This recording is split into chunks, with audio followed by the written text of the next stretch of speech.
అత్యంత పవిత్రమైనటువంటి రోజు. ఈరోజు వైకుంఠ ఏకాదశి పర్వదినం. శ్రీవారు తొలి ఏకాదశి పర్వదినం రోజు నుండి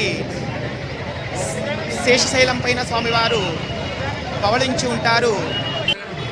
చాతుర్మాస దీక్షను ముగించుకొని శ్రీవారు ఈరోజు శేషశైలం నుంచి యోగ నిద్ర నుంచి మేల్కొన్నటువంటి శుభదినం కావున భక్తులు ఈరోజు స్వామివారు యోగ నిద్ర నుంచి మేల్కొని ఉన్నాడు కావున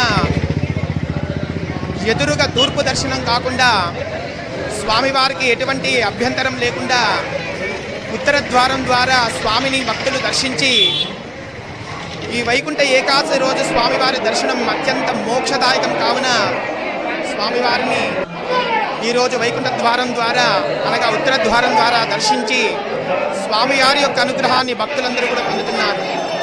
ఈరోజు ఉత్తర ద్వారం ద్వారా స్వామిని దర్శించడం అత్యంత మోక్షదాయకం. ప్రతి సంవత్సరము కూడా 24 ఏకాదశులు వస్తాయి.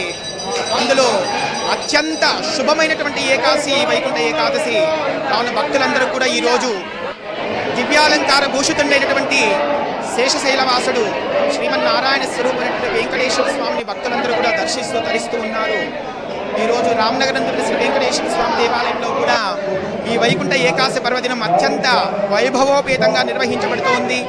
భక్తులందరూ కూడా ఎంతో ఆనందదాయకంగా శ్రీవారిని కనులారా దర్శిస్తూ తరిస్తూ ఉన్నారు. ఓం నమో వెంకటేశాయ.